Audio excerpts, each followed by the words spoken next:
সুন্দর কিন্তু অ্যাম্বিয়েন্সটা, চারদিকে গাছ দিয়ে সাজানো। 240 টাকা নিল, ঠিক আছে।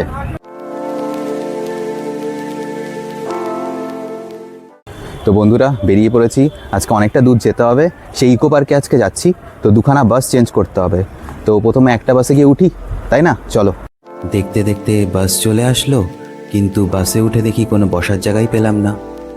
ফাইনালি একটা বাস থেকে নেমে গেছি। এবার ইকো পার্কে যাওয়ার জন্য যেই বাস পাওয়া যায় সেই বাসে গিয়ে উঠবো। চলো। চোখের পলক ফেলতেই বাসে উঠে গেলাম।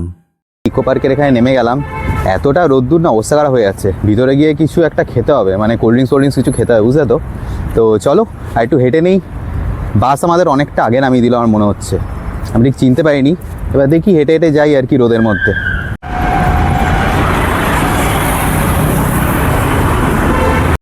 তো সাবওয়েতে এসে গেছি। সাবওয়েটা ক্রস করলেই আমার মনে হচ্ছে ওই পাশে ইকো পার্কের ফার্স্ট গেট নাম্বার 1টা পড়বে।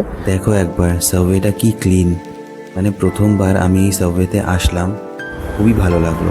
চারদিকে দেখো একদম মডার্নের একটা ছোঁয়া আছে। ইকো পার্কের গেটের সামনে চলে এসেছি, তোমাদেরকে দেখাচ্ছি সব কিছু। তো ইকো পার্ক হলো ওয়েস্ট বেঙ্গলের সবথেকে বড় পার্ক। তো এটা অ্যামিউজমেন্ট পার্ক না, এখানে অনেক কিছু অ্যাক্টিভিটিস করা যায়। তো ভিতরে গিয়ে দেখি, আমি অ্যাকচুয়ালি এক্স্যাক্টলি জানি না কি ভিতরে কী হয়। তো ভেতরে যাই, তারপরে দেখছি। তো এখানে কত টিকিট লাগে সব কিছু তোমাদের ইনফর্ম করছি। দেখো সব ডিটেলস এখানে লেখা আছে, কত টিকিটের দাম, কখন দিয়ে কখন খোলা আছে, সব লেখা আছে এক্স্যাক্টলি। তোমরা একটু পজ করে ভিডিওটা দেখে নিতে পারো। ব্যাস, জল পেয়ে গেছি, আগে জলটা খেয়ে নিই, বুঝলে তো।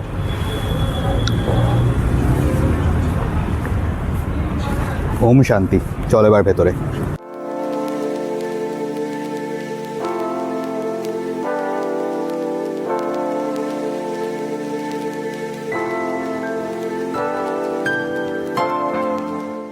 ভিতরে ঢুকে গেছি ইকো পার্কের। ভালো পরিষ্কার পরিচ্ছন্ন রেখেছে, ঠিক আছে। যখন টাকা নিচ্ছে 30 টাকা করে, টাকা নেওয়ার পর যদি পরিষ্কার পরিচ্ছন্নতা রাখে তাহলে খুবই ভালো হয়। তো সেটাই এখানে দেখতে পাচ্ছি। তো তোমরা যারা যারা ইকো পার্কে এসছো, তো কমেন্ট করে জানিয়ে দাও তোমাদের কীরকম লেগেছে ইকো পার্কে এসে। আমার মনে হচ্ছে বিকেলবেলা আসলেই ভালো হতো, এত রোদ, অবস্থা পুরো খারাপ হয়ে যাচ্ছে। আমরা একটু বোটিং করবো, মনে হচ্ছে না বোটিং করা হবে, প্রচণ্ড রোদ গো। দেখা যাক ওখানে গিয়ে কী অবস্থা হয়। দেখতে পাচ্ছ ওই দূরে আইফেল টাওয়ার। ভাই প্যারিসটা তো সামনে কি করে চলে আসলো? আরে না না, এটা এখানে রেপ্লিকা বানিয়ে রেখেছে গো প্যারিসের আইফেল টাওয়ারের। এখানে actually 7 wonders of the world বানানো আছে। তো আমি দেখি যদি ওখানে যাওয়া যায় তো অবশ্যই তোমাদের দেখাবো। অ্যান্ড আশা করি কি একদিন ডিফারেন্ট কান্ট্রিতে গিয়ে নিজের চোখে 7 ওয়ান্ডার্স অফ দ্য ওয়ার্ল্ড দেখবো তোমাদের সাথে, তোমাদেরকে নিয়ে। তো সাপোর্ট করতে থাকো, অবশ্যই একদিন না একদিন পসিবল হবেই। অ্যাম্বিয়েন্সটা চারিদিকে খুবই সুন্দর। আর এখন কী বলতো, গাছের নিচে, মানে গাছ চারদিকে দিকে গাছ আছে, তো ছাওয়াটা আছে এখানে, বেশ রোদ্দুরটা লাগছে না, হাওয়া আছে। পাশেই ঝিল টাইপের আছে, লেক টাইপের আছে, বেশ ভালো লাগছে। তো ফাইনালি একটা রেস্টুরেন্ট দেখতে পেলাম। তো ওখানে যাই, দেখি কী কী খাবার আছে। তোমাদের মেনুটা শেয়ার করছি, দাঁড়াও।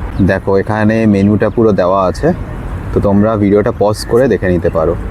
তো আমি অ্যাকচুয়ালি অর্ডার দিলাম তোমার ভেজ চাউমিন আর চিলি চিকেন। ওটা প্ল্যাটার একটা, কিন্তু প্ল্যাটারে আরও অনেক কিছু থাকে, বাট এখানে দিচ্ছে হলো একটা ভেজ চাউমিন আর চিলি চিকেন। তো 2টো প্লেট নিচ্ছি, বাবা এসছে আমার সাথে। তো আমি নিয়ে নিই, তারপরে তোমাদের বলছি টেস্ট কীরকম। বাহ, দেখেই বেশ জিভে জল চলে আসলো, বেশ স্পাইসি মনে হচ্ছে। 240 টাকা নিল, ঠিক আছে। কোয়ান্টিটি খুবই কম। এবার টেস্টের উপর ভরসা আছে, টেস্ট যদি ভালো হয় তো ঠিক আছে, আর টেস্ট যদি ভালো না হয় তাহলে তো হয়ে গেল, শেষ।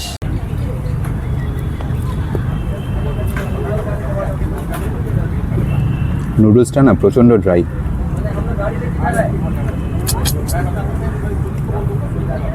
চিলি চিকেন দেখা যাক টেস্ট করে কীরকম।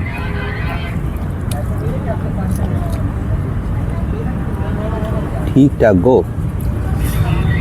ভর্তিট না, 240 টাকার ভর্তিট না। তাও খিদে পেয়েছে, ভেতরে ঢুকে গেছি, খেতেই হবে, তো খেয়ে নিই। তোমরা যদি এখানে আসো একবার ট্রাই করো, করে কমেন্ট সেকশানে বলো তোমাদের কীরকম লাগলো। শহরের এত কোলাহলের মাঝে এখানে একটু প্রকৃতির ছোঁয়া পাওয়া যায়। বাহ, সুন্দর বেশ হাঁটার জায়গা করে রেখেছে, বুঝলে। চারদিকে বাগান, মাঝখান দিয়ে সুন্দর লেন।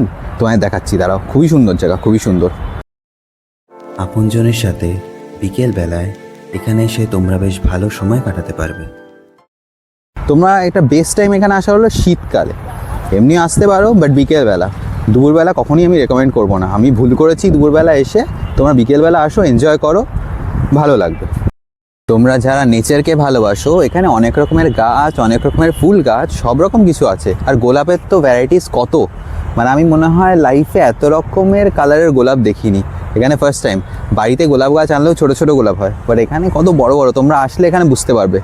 সুন্দর উপর থেকে জলের স্প্রিংকলার্স পড়ছে। আমি আর ওখানে গেলাম না, পুরো ভিজে যাব, ফোন আছে পুরো ভিজে যাবে। বাট তোমাদের যাদের জলে মানে বৃষ্টিতে ভিজতে ভালো লাগে, তোমরা এখানে আসতে পারো, খুব এনজয় করতে পারবে গো। চলতে চলতে হঠাৎ করে দেখলাম এক টুকরো জাপান কলকাতার বুকে। তো ফাইনালি বন্ধুরা জাপানিজ গার্ডেনে চলে এসেছি। এবার হ্যাঁ, জাপানের মতন একটুখানি লাগছে, তোমাদেরকে আমি দেখাচ্ছি, দাঁড়াও। এই জায়গাটায় আসলে মনটা যেন কেমন শান্ত হয়ে যায়। মেডিটেশন করার জন্য খুবই উপযুক্ত পরিবেশ। তো এখন আমি প্যাগোডার সামনে দাঁড়িয়ে আছি। আমি খুঁজছি এক্স্যাক্টলি মেইন এন্ট্রান্সটা কোথায় প্যাগোডাতে ঢোকার জন্যে। তো আমি গেছিলাম জিজ্ঞেস করতে ভেতরে ঢুকতে দেবে কিনা, কিন্তু দেখতে পাচ্ছ সব বাঁশ ফাঁস লাগানো আছে, ভেতরে কাজ হচ্ছে, তো ওই জন্যে এখন নো এন্ট্রি। ভাবলাম ভেতরে ঢুকবো, সুন্দর তোমাদের দেখাবো, কিন্তু আনফর্চুনেটলি হলো না। ঠিক আছে, আবার নেক্সট বার একবার আসা যাবে এখন।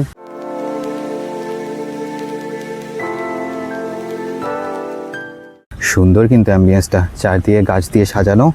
আহা, হালকা হালকা রোদের আলো আসছে, বেশ ভালো লাগছে।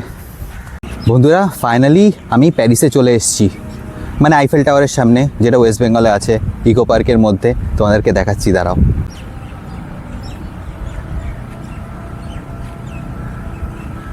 আইফেল টাওয়ারের পাশে যেই লেকটা আছে, সেখানে দেখি সব রকম প্লাস্টিকের বোতল, নোংরা আবর্জনা ফেলা।